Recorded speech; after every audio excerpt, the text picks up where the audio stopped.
Okay. Okay. Gentlemen, we need to get started.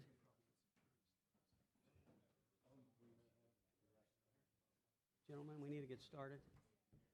Make a motion that we come out of closed session. Second?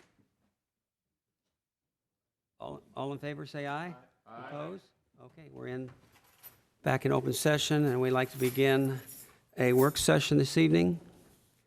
And the topic being, Okay. Position classification and pay scale. that's what I just said. There you go. Well done. Okay, who would like to begin? Samantha? I'm about Samantha Samantha? Shadrack. I'm the HR director here. Oh, sorry. Can you hear me? Yes. All right. So we'd like to talk to you today about our compensation analysis process. You know, we've already talked to a couple of you about how we're doing our compensation. We can give you data and information, but the problem is that you don't know where we're getting that data from or how we're pulling that. So we'd like to go over that with you today. And we'd also like to talk to you about where we came from and where we are now and what the changes are. So I brought Ruth here with me because she was here in the past, and so she can kind of give you more information about what we used to do.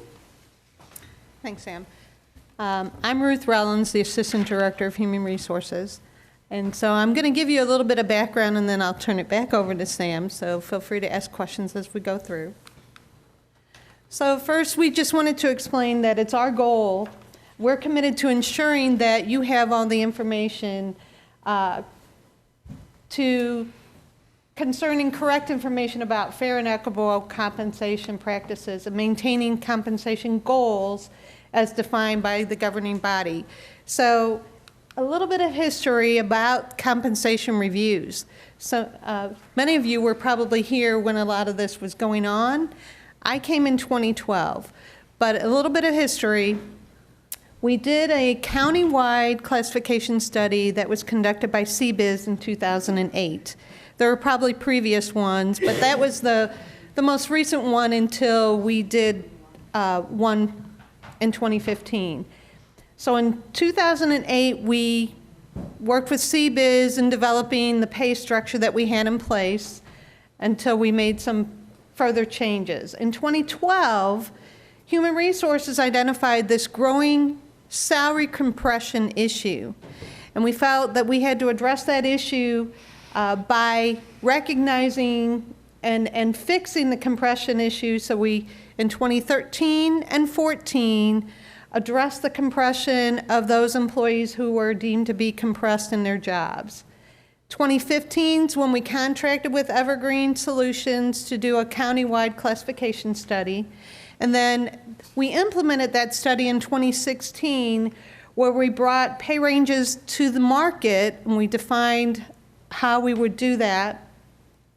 And we had to, we budgeted the ability to conduct annual reviews in-house, rather than relying on outside consultation to do the classification study. We would do that in-house. So some of the challenges we faced in terms of the compensation was the compression issue. And we addressed that, identified the issue in 2012, and addressed it later. Then in 2015, we were assigning individuals to the proper pay grade after we dealt with the compression issue.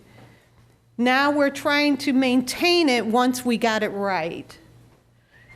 So just to give you a definition of what compression means, typically an employee's length of service would correlate to where they would be placed within the pay range.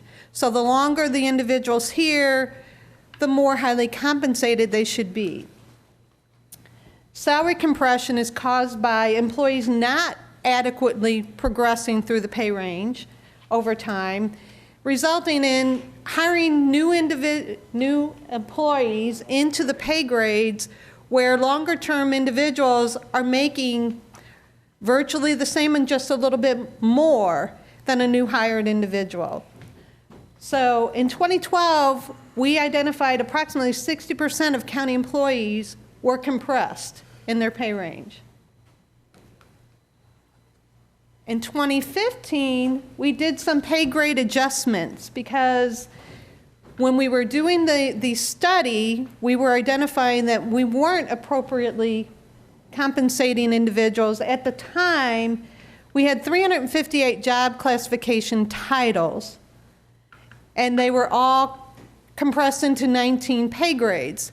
And quite honestly, the first 4 pay grades weren't even being used. So now we had all these employees that were compressed in virtually 15 or 16 maybe job pay grades.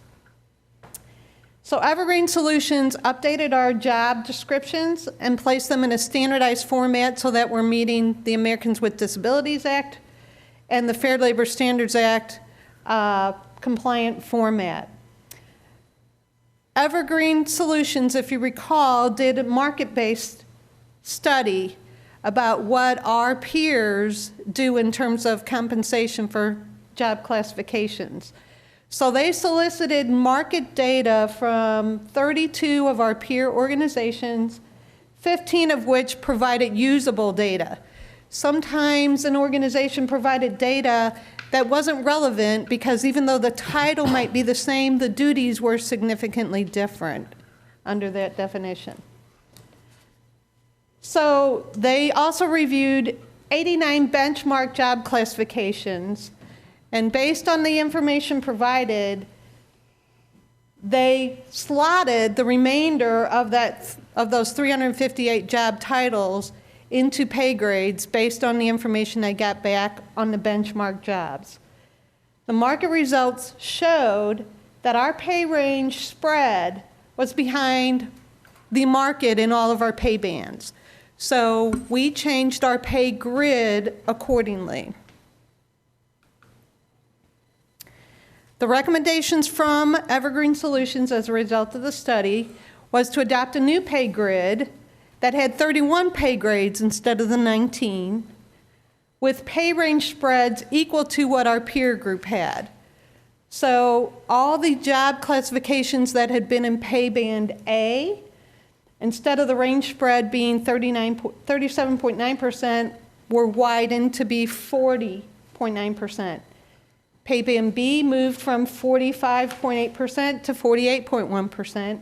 Pay band C moved from 51.7% to 57.1%, so that we were actually mirroring what our peer groups were doing in terms of compensation. I'm sorry, could you go back over that again? Yes. I wasn't quite following what you meant. Okay. 37.9% of what? Well, we're talking from the minimum of the pay grid, pay range. So pay range 1 in our old structure, that minimum to the maximum was only 37.9% wide. Okay, So every job classification in pay band A was that wide, so we adjusted it so that the minimum and the maximum would be a wider spread. okay, thank you.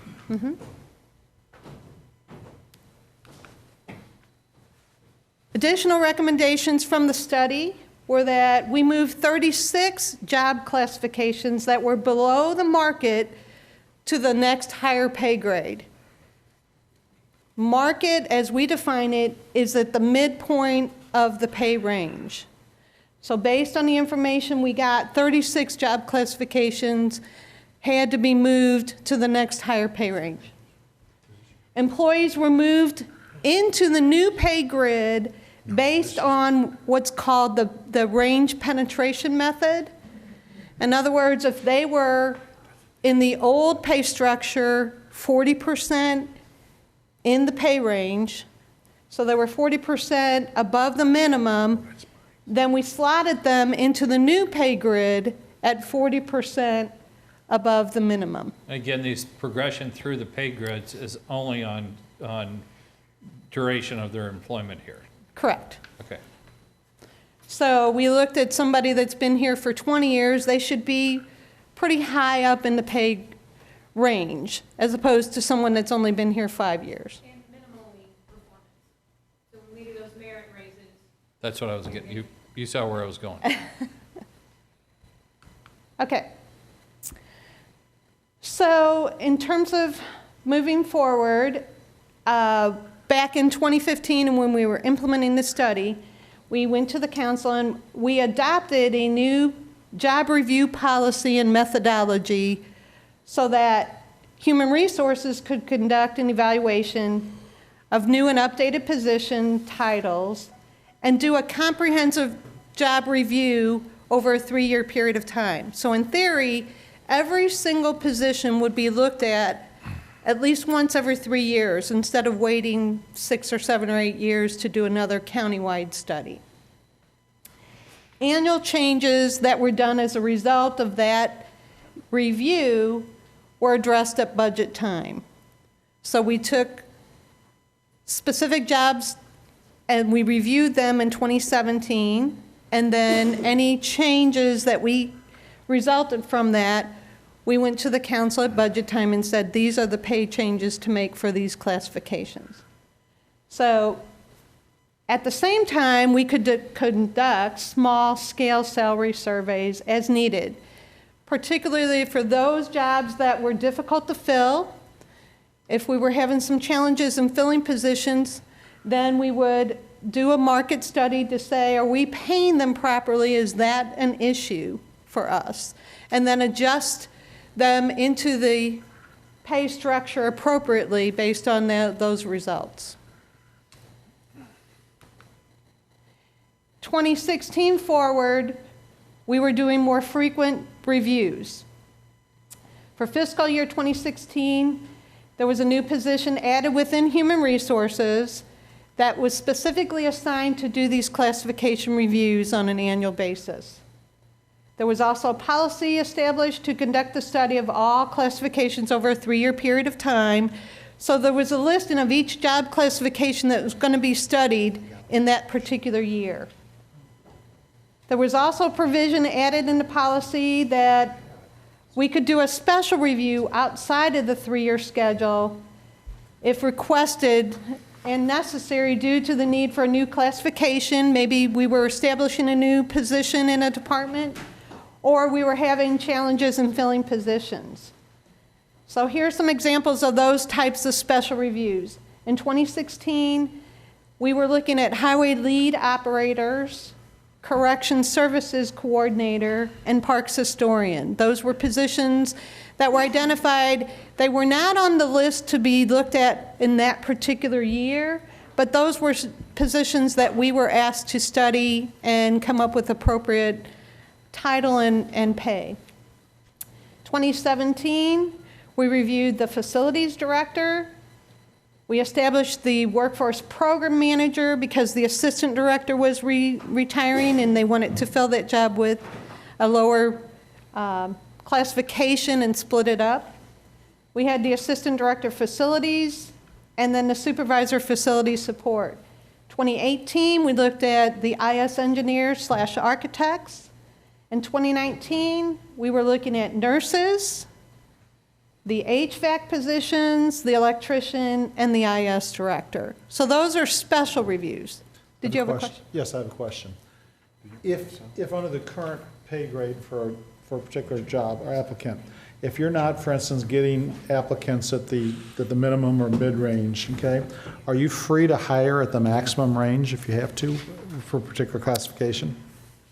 That would have to be determined by the county exec's office. If there was a need to fill with an advanced starting salary, those would have to be reviewed. If a director said, I want to hire this person, but they're going to require being hired higher up in the pay range, and here's why, that would be reviewed by Human Resources and then forwarded to the county executive's office for their determination. But there's nothing that states that can't be done. So someone could be hired at the maximum of the top figure for that particular classification. They could, Yes. if there was justification to do so. Okay. Mr. Chairman, Yes. I think I understand the question, and the answer is, yes, we can do that, but would you want to come in to a job if you knew you were never going to get a raise? And we, honestly, we On asked, a regular basis. right, I mean, face from an HR perspective, when I was We've done acting that. director, I specifically asked those kinds of questions. Okay. But Thank if you. we hired somebody that, we'd have to tell them, well, this is the most we can pay unless we can convince, the council to change the grades. You're going to be stuck here forever. Right, Thank you. yes.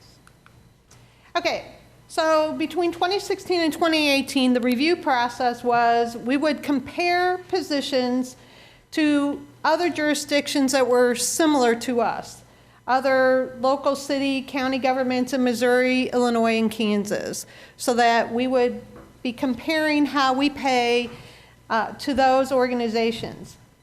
And we still utilize what's called benchmarking. So we wouldn't ask for market data on every single classification.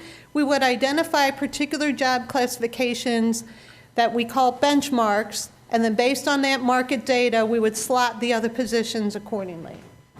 So public and private entities that publish surveys were also analyzed. We talked to a lot of our peer groups here in the St. Charles area, for example, and asked them what they paid. So we used all that data to determine market information. In fiscal year 2017, after we did this annual review, we were looking at 324 employees in 197 job classifications.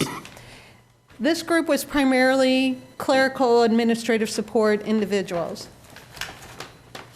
We conducted salary surveys on 30 benchmark positions and recommended, as a result of the information we got back, 18 job title changes. It was just a title change only. We did not change their pay. We had 2 pay grade changes where we kept the title but moved them to a different pay range. And we had 12 positions in which we called reclassifications where the title and pay grade were changed. Quick question, if I can. Did you look just at, especially when you were talking about looking at the private sector, did you look at salary only, or did you look at total compensation? Well, typically we can only look at salary only. Okay. Because in today's world, defined benefit plans for retirement certainly are more attractive than defined contribution plans where the employees have to put more money into it to get the same level of benefit at the end. Okay. Okay, in 2018, after the annual review, we reviewed a total of 427 employees in 80 job classifications. These were primarily law enforcement, your corrections, your police officers, a lot of those classifications. Salary survey was conducted where we only had 15 benchmark positions. And then based on that recommendation, we ended up with 2 job title changes, 1 pay grade change, and 26 reclassifications where the title and pay range changed. In 2019, we did annual reclassification review, and that included 311 employees and 174 job classifications. So in theory, by 2019, we've looked at every employee, all the job titles, because that's the end of the 3-year cycle. Salary survey was conducted for 19 benchmark positions. The recommendation was 8 job title changes, 10 pay grade changes, 10 reclassifications with the title and pay grade changes. So last year, we requested to be able to use a new tool in terms of reviewing classification compensation information. We evaluated online salary databases in order to have a more comprehensive salary data information. So rather than us soliciting from individuals, we now can look at data that's compiled by an organization that's getting the information from their HR departments, not just what individual employees are reporting that they make. So we purchased the market data subscription from PayFactors in 2018. We asked at that time for additional funding in 2019 so we could use the full product from PayFactors, which is not only the market data, but analytics, which would help us study more and more detailed rather than just having the market information. Now we're able to review and analyze each classification, not just the benchmarks, but every job classification, rather than rely on benchmarks and slotting jobs. Okay, Sam's turn. Any questions on background. Thank you. Thank you. All right, I'm going to actually go back a little bit here. The one thing I want to point out is that when we're doing benchmark positions, we're assuming those 19 benchmark positions cover all the jobs. So that's like assuming that if a receptionist goes up in pay, then everyone in that line goes up in pay. And that's not necessarily true when you're looking at what job duties they do. So with the pay factors, we decided to look at all the jobs within those year classifications, not just benchmark certain amount of jobs, but to actually look at every single one of those jobs in that 1, 2, and 3 year period. So with pay factors, how you start it is, and I'm just going to kind of give you an idea of where we're getting this data from so it makes a little bit more sense. When you go into pay factors, you start off by looking at a pricing project. That means that we look at what type of job we're looking for. We're looking at the title, are we looking at the job duties? We put that job into pay factors. And then we pick what kind of market we want to look at. So the market really depends on what your job is. If you're looking for something in IS, for instance, you may not just look in government because it's all over. You may want to look at non-government locations as well. So we can decide based off of that what pay market we want to look at. So we have several different types, and this is just a breakdown of our government pay market. So once you have that intact, then you're going to look at finding the actual job. So you can do a couple different ways. You can go into it by pulling up just the job title and seeing what pay factors has that matches that job title. But you can also look at job duties. So we can really break down the job description and find those duties. And once you do, then you have your data cuts. So for instance, if you're looking at a receptionist, you may see clerk 1 is one of the options. We can do as many data cuts as we need to make sure that we have all the job description complete and we can really get a good analysis of that. If Pay Factors doesn't have the job description that we're looking for, we can go contact Pay Factors and they can do research for us. But once we have that information, we can actually break it down a little further and weight it. So we can say, you know, this clerk, that job description is like 50% of our job description, or this is 20% of our job description. So we can weight those so it gives us an accurate job description based off of what we have. And then we can also weight it a little bit more. So if something says it's a manager and our position is not manager, we can weight that in a negative format so that it shows that that's not as high as the rest of it because this position doesn't have a manager type position. But then, like I said, we go a little bit further. We can reach out to pay factors. We can also reach out to outside sources, which we still do. We still benchmark positions, even though we're analyzing all of the positions within that year cycle. We still select a handful of those to go and actually look at outside sources as well, just to make sure that what we're pulling from pay factors is accurate and we are getting the correct data. So essentially, you're spot checking the data. Exactly. Thank you. Exactly. We also still go to like Glassdoor and Indeed to pull information from there because we want to make sure that what people are posting is similar to what we have. So we look at a lot of different options. We also still look at our municipality groups. We still go to a co-op and all that just to see if what we're pulling from pay factors is similar to what they have. We still reach out to them and get their job descriptions to see if they're similar to what we have. So we're going about all kinds of different ways just to make sure what we're pulling from pay factors is accurate and the most accurate data we can provide for you.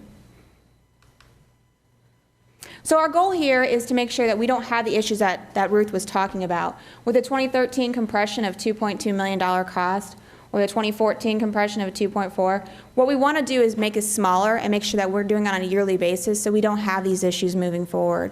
By just doing benchmark positions and then sometimes someone will come to us and say, can you analyze our job? We find that they're way out of whack because it's been so long since they've actually been analyzed, because that's not what we were doing in the past. So this is what we're doing with pay factors now. Any questions? No? Good. All right. Anything else? All right, that's all I had. I just wanted to give you guys an idea of where we're just getting that data from. So when we show you that information, you understand a little bit better how we're pulling it, and it's not just, we're getting it from one source. We're actually getting it from a lot of different sources. And I learned from Joanne last meeting, the pay factor number is actually the thousands of dollars per year Correct. compensation. Mm-hmm. That Yes. threw me a curve the first meeting. No, so sorry about that's that. good. Yeah, That's it okay, is. thank you. Yeah. All Thank right. you very How do much. How do you account for, when you keep looking at the same, well, I guess now you're bringing in outside people too, but part of the problem was if you're always comparing yourself to what other people are doing, you get an upward spiral because nobody wants to be the bottom third. Right. But somebody, by definition, has to be the bottom third. So they raise theirs, which causes everybody to raise theirs and causes everybody to raise theirs again. Which is good news if you're an employee. I mean, it's great news. But you can get escalating cost, employee cost also. So how do we account for that? How do we adjust for that? We're not just chasing each other up the salary. Well, that's why line. I think it's important not just to look at the counties around us and not just focus on here in St. Louis and here in Missouri. It's important for us to look at others outside in other states, in which we do. We also look at that as well, because that just gives us an idea. Is it just Missouri that's going up? Are we chasing each other? Or is it across the board that we're seeing that job is going up, and that's just something we have to deal with? St. Peter's at one time, one of their stated goals was to be the top pay for municipalities. And when you throw a community in like that, an admirable goal, don't get me wrong, but when you throw them in, it can tend to skew things. So is St. Peter's one of the communities that we look at on comparing what we're paying? Yeah, I mean, we can pull that with the Missouri government side of things, but that's why we don't want to just focus on just that. That's why it pulls from all over. So it looks at all different types of governments. We can type in, we want it to be 1,000 to 3,000 employees Missouri-wide, or we want it to be, nationwide, so we can look at all of that. Okay. We're actually doing a better job of capturing a broader base now than we Right. did, say, in 2016. In 16 and 17, we really structured that survey of local governments. It was about how many people? 20 individuals, and maybe 7 local governments responded. And a lot of our, close ones that we work with on a regular basis are the people who respond. And St. Peter's does still have their policy in place that they want to be the highest paid local government in the area. You all have given us the direction that you wanted to be at market or just slightly above, which is where we had left things post-Evergreen study. So we've always, been able to look and see whether St. Peter's was in that mix and were they driving up that salary range. But with pay factors now, we're at least getting a much broader base of information than we were of just being able to get information from HR directors who respond here locally. And Thank you. and like I was saying, if we see that, it just kind of doesn't look right to us, if it's not matching what we're seeing when we do the benchmark, we can reach out to them, and then they'll do a survey and find out for us what we need, what the information is. So they're open to working with us and stuff and reaching out. Okay. If I could also add, we also have to recognize that sometimes we want to know what they pay because that's our competition. So if we have a very competent employee that we're going to lose to St. Peter's simply because of the pay, we want to be aware of that. Right. And that does happen, we've got employees that hop from one municipality to another, sometimes just because of the pay. And I just want to add one thing. You had asked about total compensation earlier. Pay Factors does that, so we can have it set ahead of what ours is, what we're looking at for our total comp, and then it actually gives us a total compensation for the areas that it's pulling from as well. Okay. Thank you. I have a question for you. The proposed IS director position, the range for that position from minimum to maximum is quite large. It's $90,000 difference in annual pay. It goes from $136,000 to $224,000. This kind of goes back to Steve's comments a minute ago. How do you, within a range like that between $136,000 and $225,000, who makes a recommendation of what that job should be posted at for a starting salary? Is that something your department makes a recommendation and the executive's office approves, or how does that work? Under our current structure, we always advertise all jobs with only listing the bottom of the range. Over the course of the last 5 to 8 years, in positions that we know on a regular basis we are struggling to fill, we will sometimes decide to post that from the start of the range to midpoint, or in almost all of the IS jobs over the last 3 years, we have advertised them for the full range, because it's the only way we get any applicants at which we can have a conversation about an advanced starting salary. When we post just the start of the range on IS, we don't even get responses. Okay, so this proposed classification for IS, you would advertise between 136 and 224, and then see what the applicants come in at with the pre-discussions. Okay, thank you. I just want to know how that process worked. Any other questions? Anything else, gentlemen? All right, thank you so much. Thank you. If there is anything else, I'd like to conclude this work session, and we'll take a recess until the meeting begins.